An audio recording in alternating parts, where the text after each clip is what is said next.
ल साथी हो नेपालमा चाहिँ अब केही गर्न सकेन केही कुनै समय राम्रो खालको नयाँ खालको खेती नयाँ खालको बिजनेस व्यापारहरू केही पालनहरू भन्ने कुरा धेरैबाट आयो।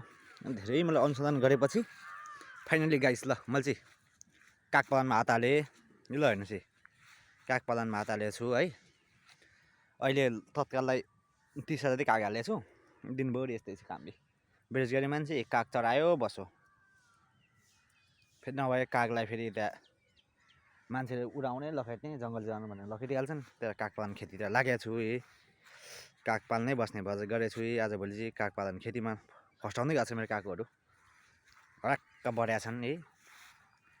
दिनभरि यतैभरि चढ्छन् यतैभरि बस्छन्। ल हेर्नुहोस् है काग पालन खेती गरेर ट्याक्क बसो है। नेपालमा पनि काग पालन खेती राम्रैसँग गर्न सकिँदो रहेछ होइन त है। ल यस्तै छ है यस्तै चाहिँ काग पालन खेती यसरी फस्टाइरहेछ।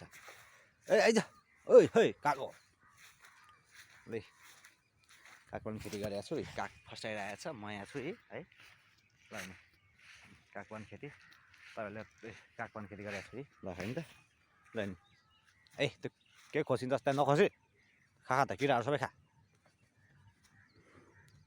किरा सिरा खाऊ सबै किराको ल ए काली यहाँ जरुको भाग्छ माछा ल्यायो काली त फेरि यता चाहिँ काली हो यता भनेको होइन त के टुटुन भागेर छेउछाउ पर्दैन नि अब भने मान्दैन पिटिकै।